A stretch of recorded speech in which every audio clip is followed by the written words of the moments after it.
Hey everyone, welcome to the most opinionated space podcast on the internet, Ad Astra, the podcast where we talk about the intersection between space, policy, and technology.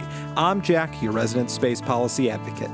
Today, we have a very special episode for you. We have a panel of three great science and space advocates who all witnessed the biggest rocket launch of the last, couple years. Hello, everybody. Hi, Jack. Thank you so much for having us. Hey, thanks for having me. Hello. It's great to have everybody on. So without further ado, I'm going to go through and introduce everyone one by one, and then give you guys a chance to give us a little bit more about yourself other than the little blurb that I have written. So the first up is Esther Trevino, also known as the Gluten-Free Nerd. She is a Food Allergy Research Education Community Engagement Council board member in San Diego, California, and her career revolves around using food and fashion to teach kids about space and science. She's oftentimes referred to as the gluten-free Miss Frizzle. Esther, anything more you'd like to add? Sure. People do call me the gluten-free nerd, and my goal is to inspire kids to get excited about space and science. And the way that I use food, for example, would be I've got pale blue dot cookies, so I can teach kids about Carl Sagan. And my outfits are just as themed as anything that I'm baking when I'm with kids. Great. Next up, we have Justin Foley, who has a physics bachelor's and an aerospace engineering master's, who previously worked as a CubeSat mission launch integration engineer, quite a mouthful, and also worked as part of the LightSail team, which I'm a little familiar with, and has helped with the operations of LightSail 1, which launched a few years ago, and preparations for LightSail 2. He currently is now a system test bed engineer at NASA JPL for the Mars 2020 rover. You can find out more about him on Instagram and YouTube. And also, of course, LightSail, but I think everyone here is a little familiar with that. Justin, welcome. Thanks a lot for having me. And then finally, we have Tom Cross, who is Teslarati's East Coast rocket launch photographer to cover SpaceX. He also hosts the blog, Teslarati.com, and you can follow him on Twitter, Instagram, and all the various social media channels. And his personal website is stellarthings.com. And Tom, I've come to understand that you saw one of the boosters today at the Kennedy Space Center. I did. I went down there today just for that, and I'm still a little mind blown by how close I was able to get to it and photograph it. I think it's a work of art, and it was a real pleasure to be able to go down there and do that. Yeah, that sounds absolutely awesome and awe-inspiring. I've never seen a rocket launch except for sitting on the steps of the Lincoln Memorial watching a launch, an orbital ATK, now Northrop Grumman launch from Wallops Air Force Base down in Virginia. But even then, it was a blip on the horizon. So I can't imagine what being that close to a booster must feel like. Though I have stood underneath the Saturn V, which is still the most powerful rocket that it was ever built. Does anyone want to check me on that? It still is.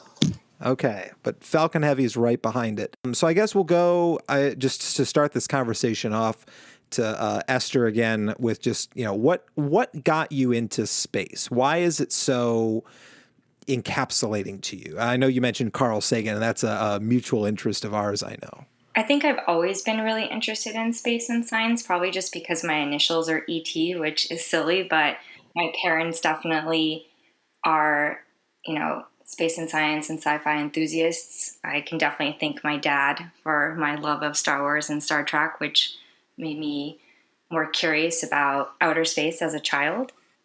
So I think it just started at a very young age. And now that I'm older, I used to work in finance, but I have lots of food allergies, which I am vocal about on the internet. And now I've been able to take that platform and use food and fashion to talk to kids about things that I'm more passionate about, like space and science and human exploration on other planets would be wonderful. So bridging the two worlds. Yes. And I think that's a common theme amongst everyone. I don't know, Justin or Tom, do you have a similar experience that it was kind of from your very onset given? I've definitely always been interested in space. Anything that had to do with aerospace or space exploration. A lot of it came from my family. A lot of interest also in Star Wars and Star Trek, science fiction, all that kind of stuff. My dad took me to Johnson Space Center when I was younger. That was a pivotal point in that, and kind of deciding that I wanted to kind of go that way with my life. I remember a JPL exhibit at Disneyland a long time ago. That that really piqued my interest. That was during the Pathfinder days. So that was that was like the beginning of the Mars rover program. So that having gone from there to here is it's kind of amazing. But it's kind of, I feel like that's the direction I've always been headed. And now you're working on the Mars 2020 rover, which I imagine it's interesting to see. And are they ever going to change the name of the Mars 2020 rover? Is that something you can talk about? Yeah, I believe that the plan is to give it a name, kind of like how MSL became Curiosity. I believe that Mars 2020 will eventually get a name as well. Is it going to be Martian McMartian face? We will see. maybe there won't be a public poll for it. And then I guess to cap it off, Tom, I still in awe, I'm sure, of seeing the rocket in front of you, and I'm sure that's going to be a constant reminder of your interest in space. But what was the first thing that got you? Yeah, absolutely. Still trying to gather my thoughts from that. I grew up in Central Florida, and occasionally there would be a space shuttle launch. And I can remember just stepping out in my backyard and watching that thing fly and the boosters come off. And even in school, I would walk out of class to go out to the field to watch a rocket launch. Then when the sonic booms would come, the whole house would rattle, the windows would rattle, dishes in the cabinets would rattle. It was just really extraordinary. It's something that you don't hear every day or see every day. And the people who were chosen to fly on the space shuttle, they were really inspiring to me. So as I was coming of age and I was reading those types of books, I was really steered towards astronaut biographies.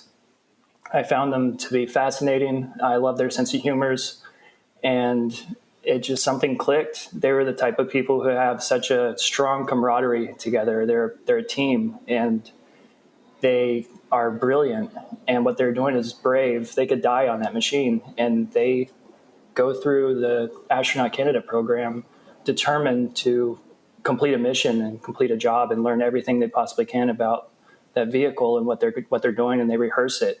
And it's the whole thing is like an art form to me. The whole process of studying the physics, gathering the materials, testing the materials, shaping them, figuring out the chemistry and the combustion, and blowing stuff up.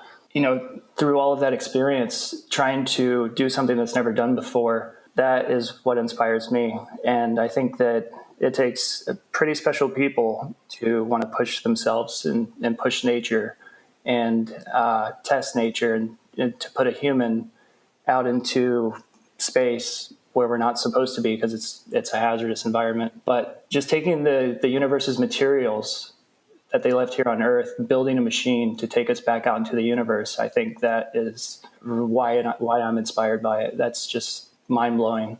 I just feel like the whole process is just a work of art, and the machine's a work of art. And the people who do it are artists. So that's why I photograph rockets. I try to capture that whenever I photograph a rocket launch. I don't know if I could have said it better myself.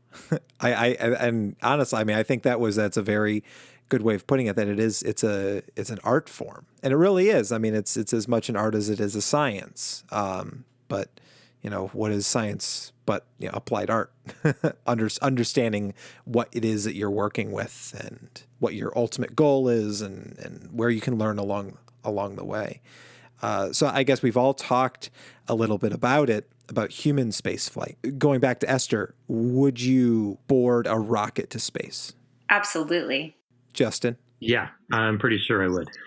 And Tom? You don't have to ask me twice. And is that common, I guess, for any listeners that aren't acutely aware or familiar with the industry? Is that common? I mean, I know Elon Musk, of course, wants to go to space. That's one of his many rationales for doing this. But do you think that's common? Does everyone who's in the space community want to go to space at some point? I think it is. Yeah, I think a lot of people are. There's a lot of people that definitely want to do it if you're in the industry. But I also think there's a lot of people that probably don't want to do it because they're in the industry. If that makes sense. They maybe see under a little bit more. But yeah, I'd say it's more than 50% definitely want to go. I mean, I think commercial crew programs are important. I would definitely love to go to space. Yeah, I guess that's the follow-up. Would you go to space on a startup rocket, on maybe not necessarily SpaceX, but say you get the opportunity to fly on a New Shepard, maybe not with Jeff Bezos, but on something that maybe hasn't been as flight proven as a United Launch Alliance rocket, or as under as much pressure as a SpaceX rocket? Like, does it matter, or are there very clear differences between flying on something that's been flying for 30 years or something that this is the first time it's flying with people? I would still be willing to take the risk. At least for me, having the heritage is a huge difference. I think that the difference is between orbital flight and then just going up and seeing the thin blue line and then coming back down again. I think a lot of people would just like to go up, see a black sky, see the atmosphere, come back down. Not many people want to go faster than a bullet around the Earth, because you could die doing that. I mean, you could die doing both, but you're more likely to die swinging around the world than you are just going up there and catching a really killer view, then coming back down again. Is there a critical mass to risk? Oh, I don't know. like I feel like maybe at a certain point, if the risk were 1 in 1,000 and 1 in 1,020, I don't know if there would be that much of a difference. Yeah, I heard a podcast by Mike Massimino, and he was really honest about it, and he said that their NASA is very careful about what they ask the astronauts to do, because astronauts will do anything, and most people will do anything to go to space and to experience that. And that is actually something that they watch out for, is how willing they are to put themselves on the line to go to space. That was a pretty interesting podcast. That's an interesting thought, that there's human limits, right? And we certainly try to push past them as often as possible, but sometimes you don't want the thing that stops you from going that extra mile that might kill you to be the thing that kills you. But you have something like NASA that makes sure that astronauts are in the right headspace before they go up there. Esther, I think you were going to say something a little earlier as well.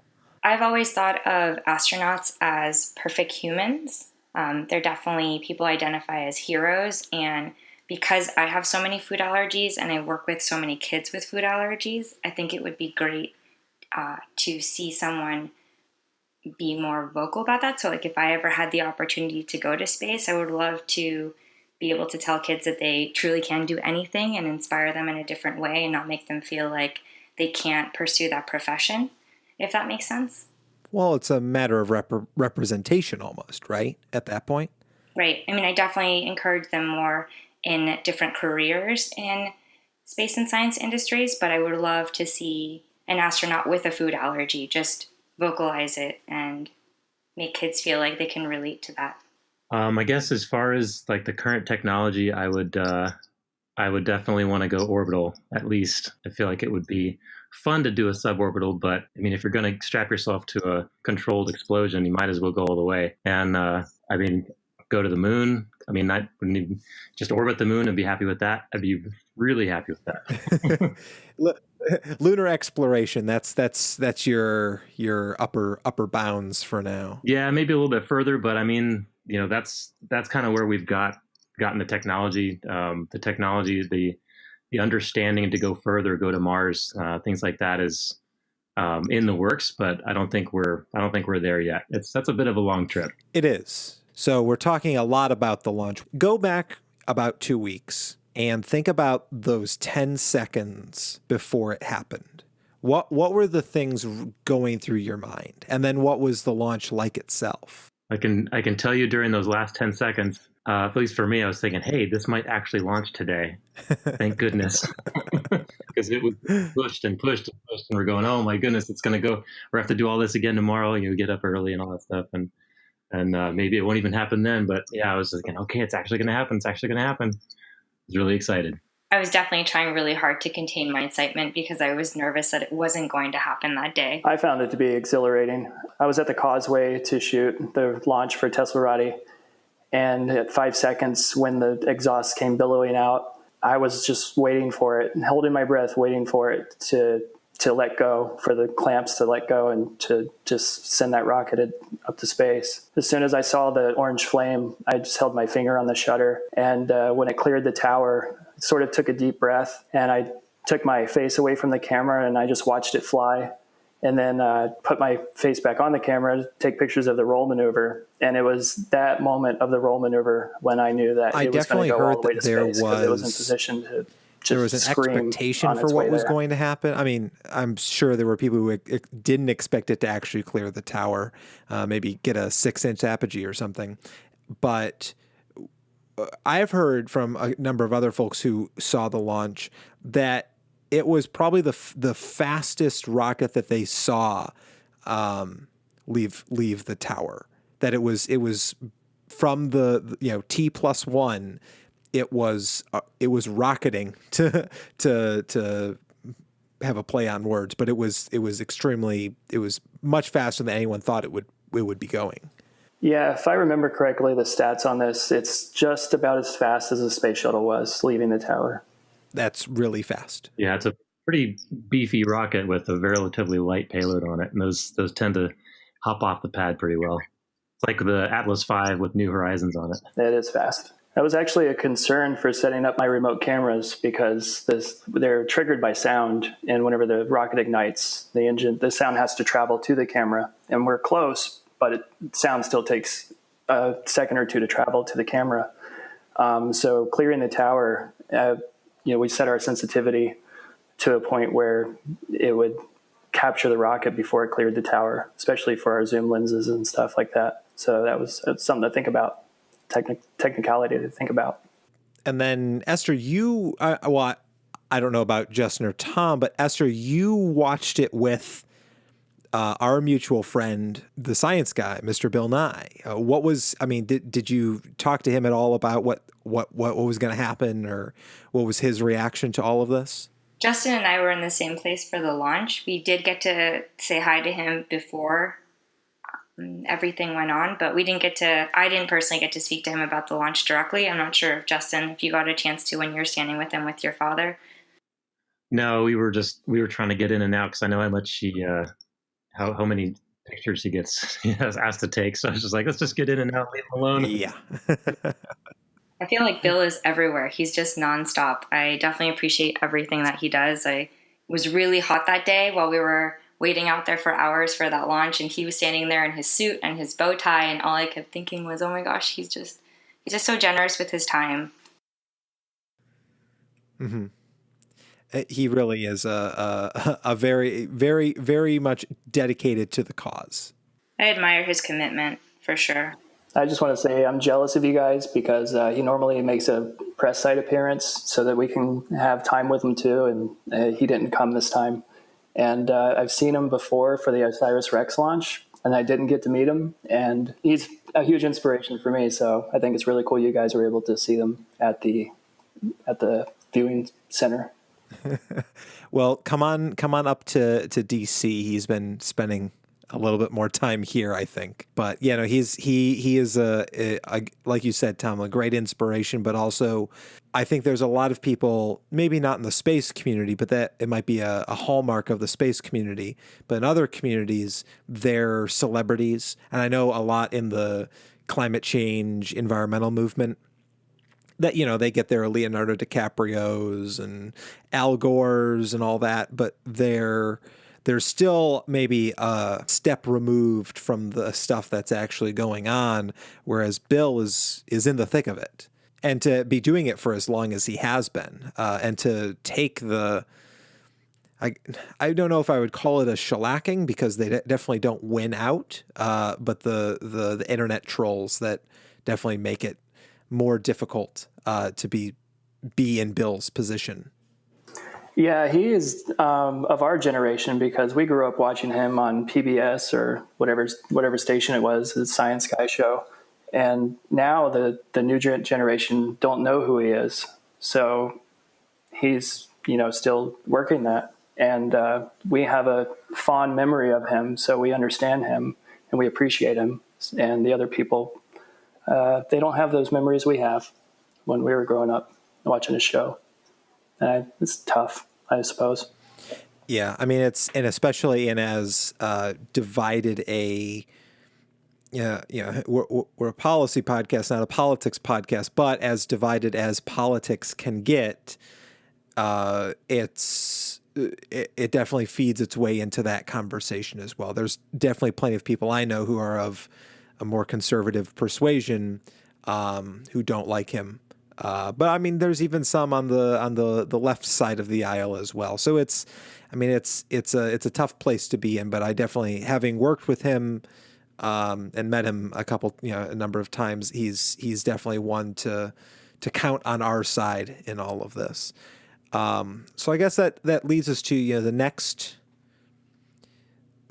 thing, right, is the next launch of Falcon Heavy. We can go to the launch of the low Earth orbit satellite communications array that SpaceX is putting together, but let's jump forward 6 to 9 months from now, and we're about to watch the second Falcon Heavy. What do you think is going to be?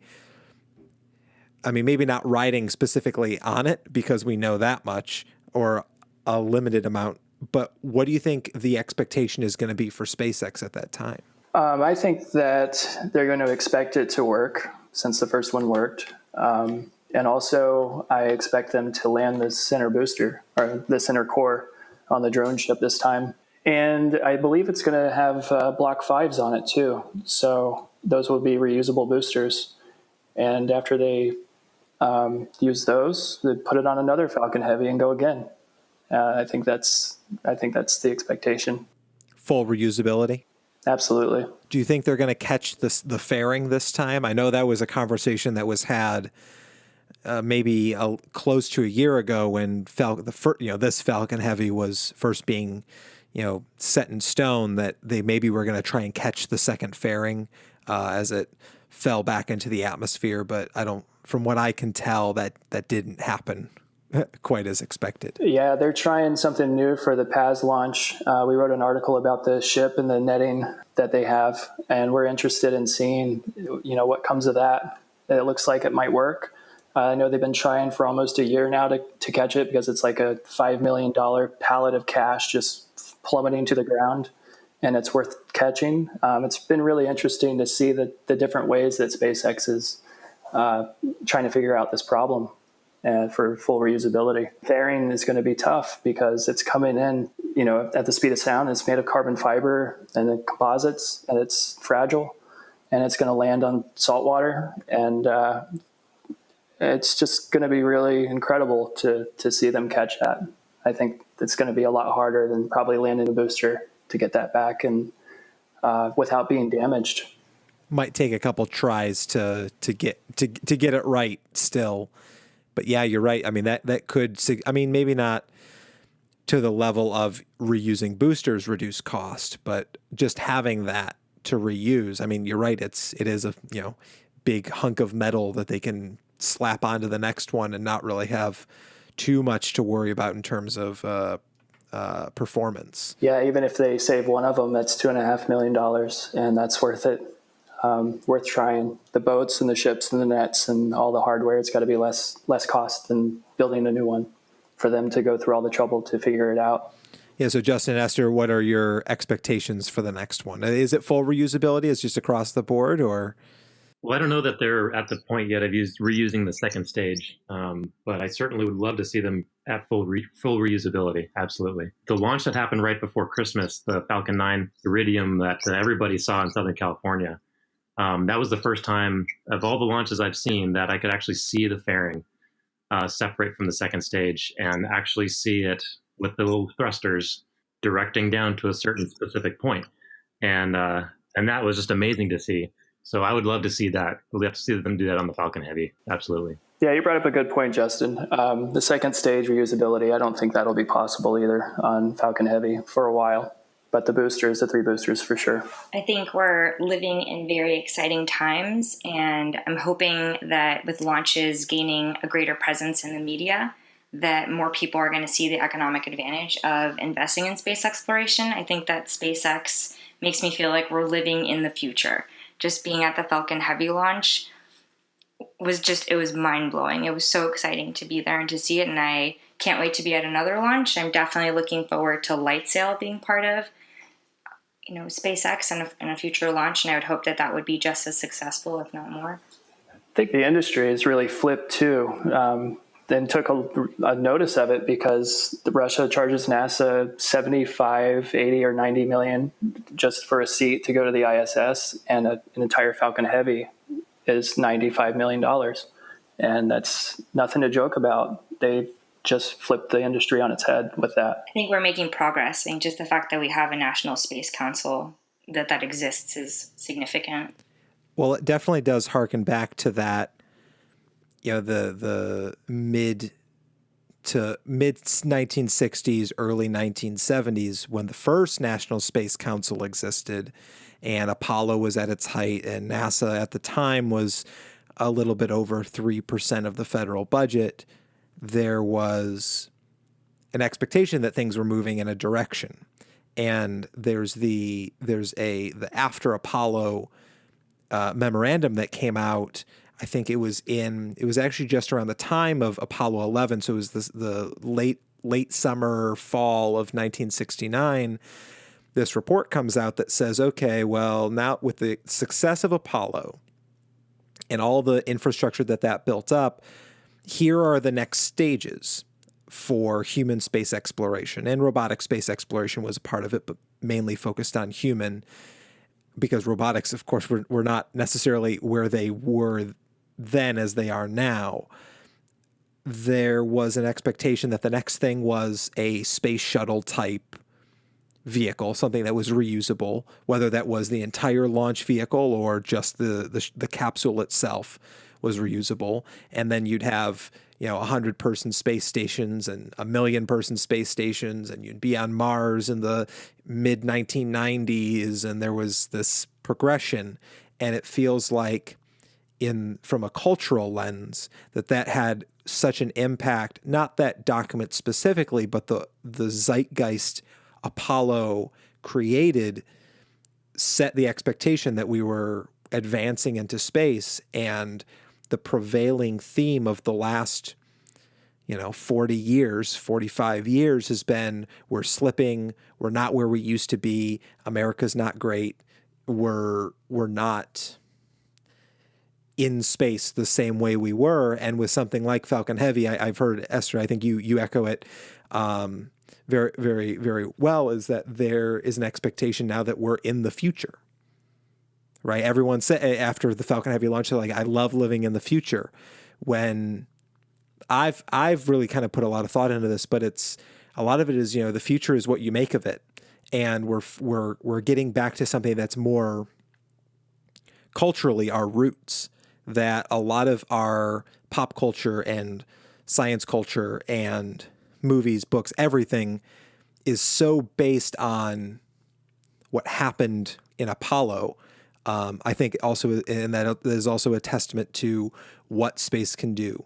So I guess what has been everyone's interactions with the public after this? I was at a cider bar yesterday in Richmond, Buskey's. If you are ever in Richmond, Virginia, please go there. They are not paying for this spot, I promise.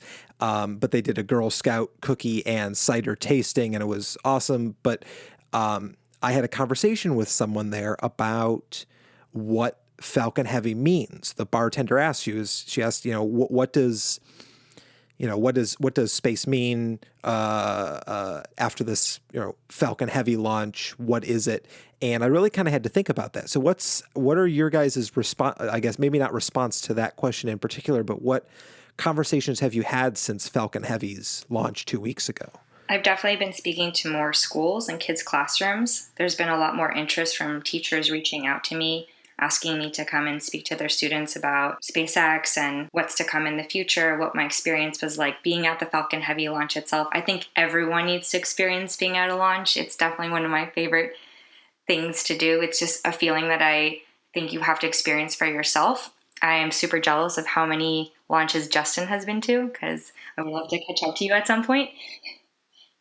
But it's just been wonderful to see the general public seem more engaged with space exploration and what's going on, in the planetary community. For me, being in Central Florida, everybody was able to see it. And so they're excited to see the next one. And they're looking into SpaceX with a different eye after having seen the first one. And they're becoming fans and they're getting exposed to what's happening.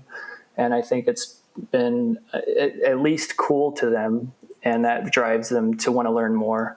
But I think for a lot of people, though, it's inspiring to them to try and work for them or do something on that level to push themselves to get a degree in something, go back to school, or they found what inspires them in school, that something they can strive for if they weren't sure what they wanted to do. And I think that being here and seeing that, witnessing that, and feeling it in your chest and in your feet drove a lot of people to that. The people I've talked to, they wanted to see my photos and they wanted to tell me about their experience. So I would hand them my iPhone and they would scroll through and they would just gasp. They're like, oh my God, I saw this. I saw the boosters come apart. And I watched it. I saw the fire burn. Like, what was that? What were they doing? And I would tell them that they were slowing it down so that it could come back through the atmosphere without burning up. And they're just mind blown by it. And they want to see the next one. They want to understand it. They want to understand it more, what's happening. And they'll probably drive closer to witness it. I think that's probably the Central Florida version of it. I guess from my experience, the people that I've talked to about it after I saw it, most of those people were friends and family, and like since I have gone to a lot of launches, it wasn't really anything that unique, I guess. So they were like, "Oh, do you like the launch? Do you like it normally is?" And but something that I noticed about this launch that's kind of unique from all the other launches that I've seen is because of the kind of the showmanship that SpaceX employs at their launches, particularly with the Roadster and Starman. I mean, that really caught a lot of attention. That kind of, I feel like, points back to the earlier days, Apollo and maybe the early shuttle days, when it was less routine, when it was very exciting, when they were breaking new ground, and the excitement of exploration was there. I think the way they did it on this launch, even though there's not a whole lot of scientific benefit from it, it's still the engagement with the public is really, really important. And I like that it got so many people interested in watching at least just watching the stream and all that stuff. As far as going to actually see launches, I always try to encourage people to do it. It's not something you can explain to somebody. They're like, you can't tell them how exciting it is because they just don't get it until they actually see it. So I try to drag people to launches as much as I can so that they can then experience and they can then tell people about it. Hey, let's go see this launch. You literally feel it in your lungs when you're there. It's insane. Yeah, it is. That's one of my favorite parts too, is to feel the ground shake and to feel the crackling in your chest. There's nothing else like it. But Justin, when you're talking about bringing people to launches, it's really good if the launch goes on time because then you're the coolest person ever. But if it scrubs at the last second, you're going to not be very liked after that. They're not going to come back. Oh, I always tell people right up front. Yeah, right up front. I'm like, hey, we're going to drive, 3 hours and we may be for nothing. And they go, oh, okay, we'll see. Yeah, that's part of the excitement for me is I know all the way down till 0, they can abort, and they have before. And all the time it takes to get there and the anticipation, I love it. And then when it finally leaves the tower and goes to space, it's always a surprise. But trying to tell people about a launch is very difficult because you got to say it's delayed and send out 10 messages to everybody that it's delayed and set 5-minute alarms beforehand so they remember to walk outside and look at it, which direction, all those things. It's good just to drag someone there with you to see it and tell them to be a sport about it. Yeah, make it a whole day or a weekend or maybe even a whole week in Eastern Florida. Well, that's what I love about going up to Vandenberg is it's a wine country. So if nothing else, we'd make a wine trip out of it. Have you been to Vandenberg yet, Jack? I have not. I have only been to that part of California once. So I need to make my my way back out there and see Vandenberg as well. You must come out to a launch, and then we can all go to the wineries afterwards. There's a really fun one called Martian. Justin, you have some pretty cool bottles from them. Yep, good stuff there. Lots of space nerds. You'll have fun, Jack. Okay, I we'll set a date for that. I want to go back maybe to the launch, not the rocket itself, but the payload. I've gotten a lot of questions about the Roadster and Starman. I'm sure you all have as well. What is your thought on that? I mean, I actually lost a bet because of this. So I have to make a shirt that says Elon Musk proved me wrong because I didn't think he was actually going to do it. And to an extent, I thought the showmanship maybe did go a step too far, but ultimately, was it a good idea? I guess that's my question to you three. Well, when I first saw Elon's tweet that he was going to send his Tesla, I was like, I hope this is true. Please let this be true. And then I started texting all my friends, SpaceX, come on, please tell me this is true. But didn't really get any confirmation for a little while. I think initially I was unsure and thought maybe it was just a publicity stunt. But after seeing the images and everything about Starman, oh my gosh, you could put that on my computer background and I would watch it all day. I thought it was really fun. I definitely have met with other people who weren't as supportive about Elon putting a Tesla into space, that they thought that there were other things that could be more important that he could have used instead. But I think overall it was great because I do think that it's created more of a media buzz in general, just with more of the public who maybe was unaware that so many of these things are going on behind the scenes. So I think that it was successful. I'm really happy that it happened. If you think about it, if he had not done that, if it was just I don't know, if there was a satellite or something on it, it'd been great, but it would not have been national news. I mean, it would have been like a blurb here and there. Like, hey, there's a new rocket. Okay, great. But because of the whole Roadster and Starman thing, like there was all these images and video that had never been seen before. It was all brand new, and it was very exciting. And that became news. That became something that everybody heard about. Everybody talked about it.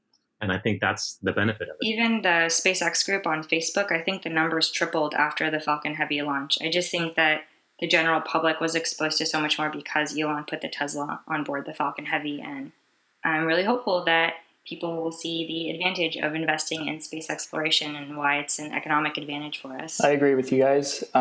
It's a little bit different for me, though, because I guess being a photographer, being an artist, and being a human, and understanding what Elon went through to start these two companies, Tesla and SpaceX, invested half of his money into each and just had change left over that he then put into Solar City. Reading in his biography, I know that he went through really, really difficult times during the economic downturn. He also went through a divorce. He had to choose to save one company and let the other company go. I remember reading in the book that he would wake up screaming in the middle of the night during the most stressful time of his life. He really felt strongly about creating environmental friendly cars. He wanted EVs to be on the road. He wanted to make the best electric vehicle.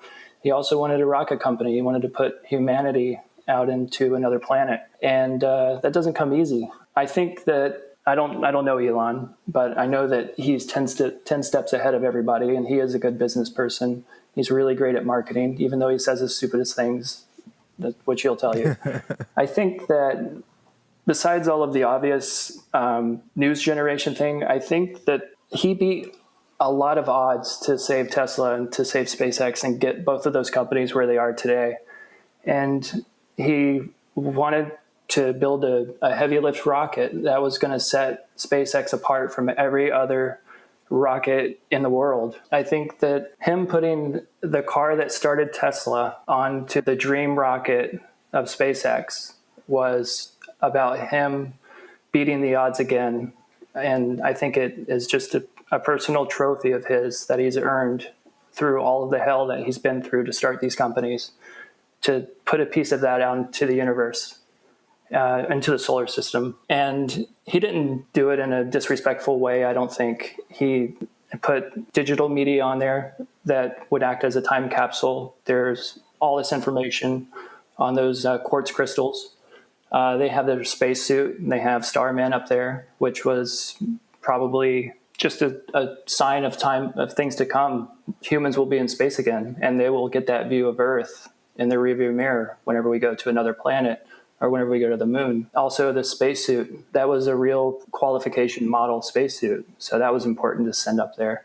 And there were a few jokes. They had the small car on the dashboard, and they had the Don't Panic, but they also had some incredible, inspiring books in the glove box. And I think that more than just being the obvious, I think that that was him giving something back to humanity. And for Elon, there's a trophy up there now that he's earned and he's put there. Did it with an incredible team. Yeah. And I think that's what it all goes back to, right? Is the symbology of it. And I will have to plead guilty that I was one who thought it was a incredibly stupid idea at first, but the way that it has been carried out and the significance of it since the launch, I can certainly see what the pure benefit of it is. And even if it does get a couple more trolls on Facebook, I think ultimately it brings more people into the conversation and help them understand what all of this means and why we're doing this and what we're doing. And Esther, you point a lot to how it's an economic push as well, that we're going to be in space one way or another. Would we rather save money on a reliable rocket or spend a lot of money on a reliable rocket? And to this point, SpaceX hasn't proven that the Falcon Heavy is reliable. I mean, a data set of 1 doesn't prove that much, but it's a process, right? I mean, it's a science as much as it is an art to keep producing and keep making that case. Now, speaking of making cases, Gwen Shotwell, the president of SpaceX, will be, I don't know if testifying is the right word, but will be appearing before the National Space Council's second meeting, which is happening the day that this podcast is airing, Wednesday, February 21st. What is everyone's expectations for, I guess, her 15 minutes that she gets to make the case in the commercial field? So there's, to sort of give a little more background on the Space Council, it's basically going to be the same thing as the first one, except at Kennedy Space Center, where there's going to be 3 panels, one on civil space, one on commercial, and one on defense, national security. And it's mainly going to focus on, the testimonials will focus on how those 3 areas and the companies that are represented there influence and bolster the importance of the United States space presence and our enterprise, as it's written by the White House. So what do you think the expectation is for Gwen to get up there, having, almost 3 weeks prior just launched the second most powerful rocket ever built into space? Well, at least for me, I'm looking forward to hopefully seeing a pathway ahead of us that gets astronauts launched from U.S. soil. And I know there's already plans for that, but I just want to see that reiterated by the people that are going to do it. So a reassurance. Yeah, exactly. I think that SpaceX has taken a lot of risks, and they're definitely on a positive path. And I think that it's encouraging on their behalf just to keep pursuing human space exploration and Mars, and just the importance of that for science and the focus. And hopefully that will continue to stimulate, U.S. policy in terms of us sending humans back to the moon and next to Mars. And it's difficult because, who knows? But I guess I expect them to respectfully share their achievements and share their plans and what they're capable of, their reliability. And I think they're going to be a very important force in space when it comes to this. And I think that the government will count on them a lot. And I think they're going to be respectful of that and not arrogant about it, and almost humbled to be chosen. But they're definitely going to come out with, all of their accolades for sure. It's going to be interesting to hear it. And to be put in comparison to whoever else is going to be up there. So even as of recording this, it's not even confirmed if it's going to be Gwen, though she was there last time. So one can safely assume, I think, that she'll be the representative for SpaceX, but that she'll also be sharing the table with maybe someone from Virgin Orbit or Blue Origin or any number of smaller space companies that maybe don't have the same presence that SpaceX does right now, or the cultural, socio-political capital. Or she could be sharing the stage with someone from Boeing or from Lockheed Martin or United Launch Alliance, where they're then going to be the second biggest voice at the table. So I think it depends on the makeup of that portion. But I think the consensus here, which I think is right, is that they're going to try and push them as being maybe not so far as the prime contractor for now for NASA or for Department of Defense, but that they are within striking distance of that ultimate goal. Yeah, I agree. I think that some of their achievements, I wouldn't say have been ignored, but I feel like NASA is continuing on with their incredibly expensive goals in light of a better way already. And I wouldn't say they're ignored, but they're not being noticed by the right people as well as they should be. Because from my point of view, I think they've already changed the industry, and there's no point in continuing on with these incredibly expensive programs that could be obsolete by the time they're finished if SpaceX is reiterating and launching constantly and changing everything as they're still building their plans. I think that's worth thinking about. I do think that it does put the federal government in a weird place, especially with the news coming out today that the ground support system, the trolley basically that will be carrying the Space Launch System is more or less permanently tilted, and that we've spent so many billions of dollars and years putting together this vehicle, and it's all like it's irreparable at this point. I definitely think that there is a almost unneeded rivalry between SpaceX and the federal government, at least from the perspective of fans of SpaceX, which I affectionately call muskrats, that somehow SpaceX is competing with NASA to get astronauts to the moon or to Mars, when in my response to that earlier comment I had, or the earlier conversation I had at the cider bar, was that no, I mean, it's we're all in this together. And I think we'll see that in the commercial, civil, and national defense panels, that all these companies are, although competing for the same contracts, when one company succeeds, they all get a boost. And the more that we rely on them, and American companies, that is, to get astronauts to the ISS or to the moon or to Mars, the better for everybody around the table. And that the Falcon Heavy is now just the newest of a series of tools in our tool belt. But I don't know.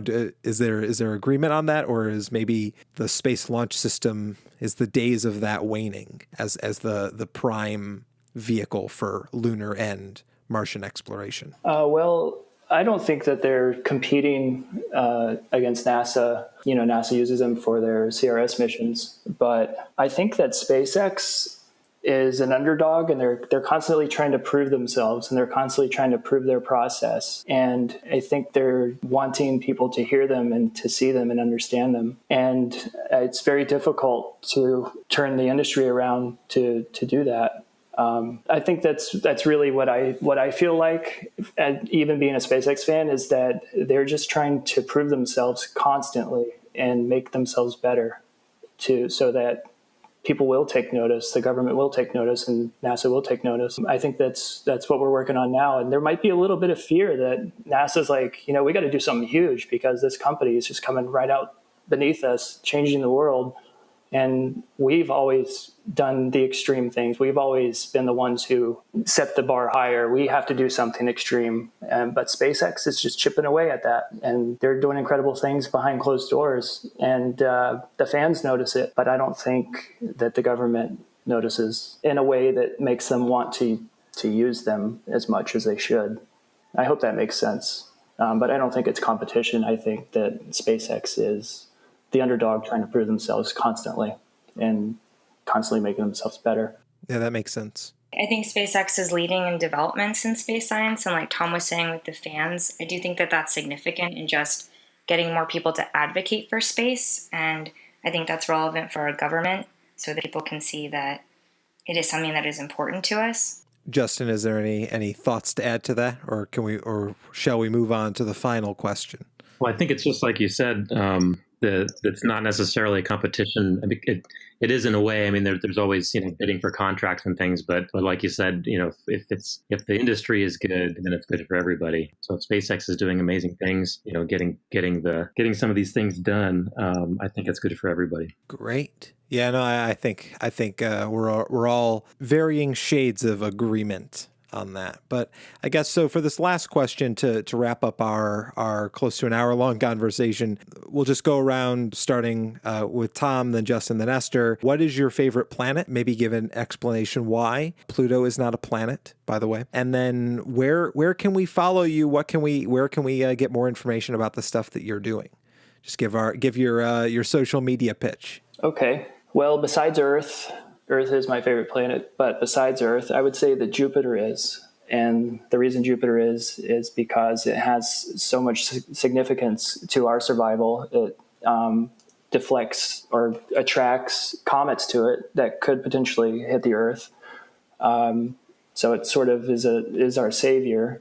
I think it's really special because it was the planet that taught us the speed of light based on our orbits and the orbits of the moons there. It also can be seen from Earth with the naked eye, and you don't need a very powerful telescope to see the moons around it. And also, when you see pictures of it, it's really gorgeous, and it looks like a sphere of liquid rather than a big ball of gas.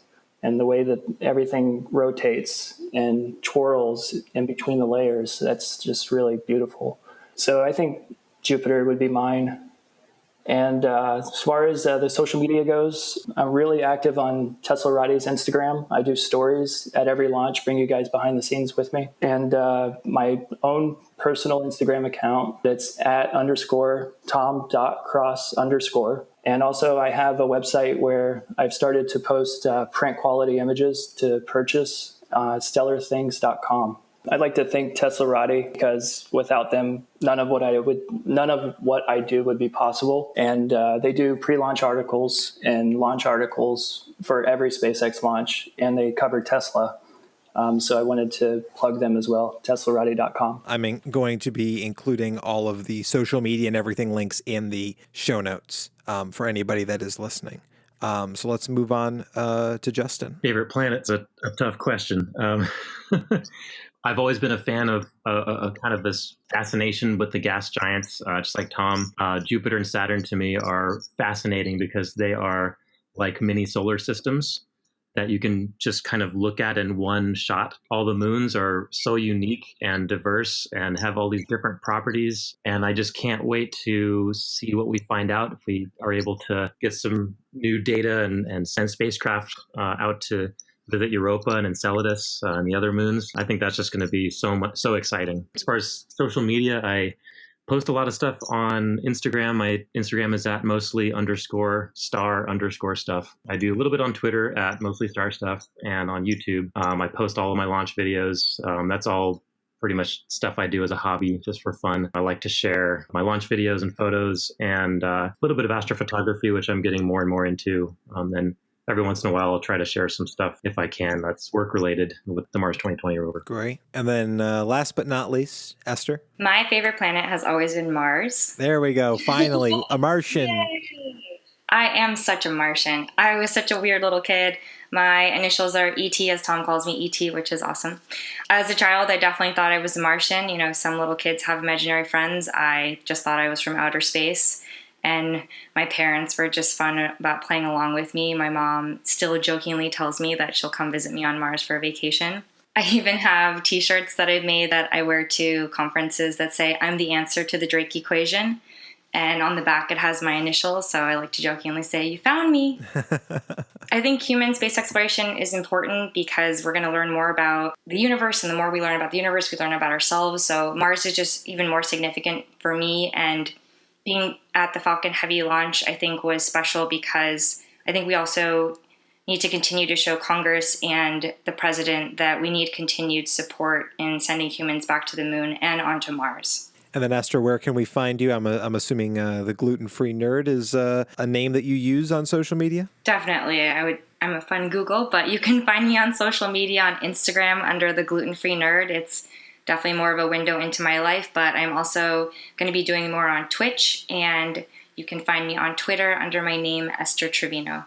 Great. Well, I guess, are there any final thoughts from the three of you? I love what I do. Good. That's what we all aspire to be able to say, right? Yeah, this was a lot of fun. Thank you guys for having me. It was good to get some of this stuff out. Good.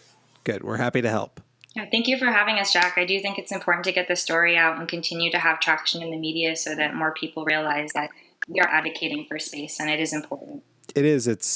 It's monstrously important. And actually, next week I'll be on Capitol Hill, knocking on Congress's door to inform them of the overwhelming support for space exploration and space science. So your messages of support will come across to your elected representatives. Thank you so much for doing that. Thank you. That's really cool. Thanks a lot. And thanks for giving me a chance to talk more about rockets. I will talk about rockets anytime, any day. Great.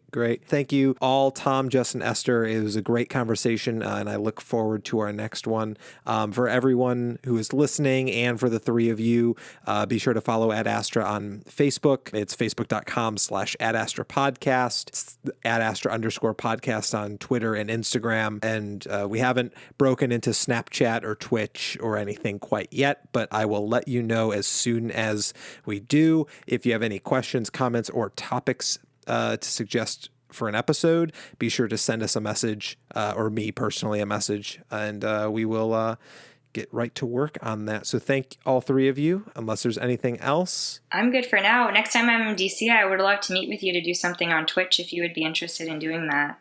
Oh, absolutely. I also built we were talking earlier about your computer. I built a computer about a year and a month ago, so we can play some games or do an IRL Twitch thing. Yeah, I think both would be a really fun combo. Now that Twitch has the .edu platform, I think it'd be a lot of fun to share more about your podcast and Planetary Society and just do a fun space spin. Yeah, maybe do a whole live episode or something. I would totally be down for that. I could even bake some themed cookies. That would be amazing. Yeah, and then Tom and Justin, whenever you're in DC, just give me a holler, and we'll do a live episode with all of us. Will do. That'd be a lot of fun. Sounds great. Awesome. But yeah, thank you all. Thank you all for listening. As always, I'm your host, Jack. Ad Astra.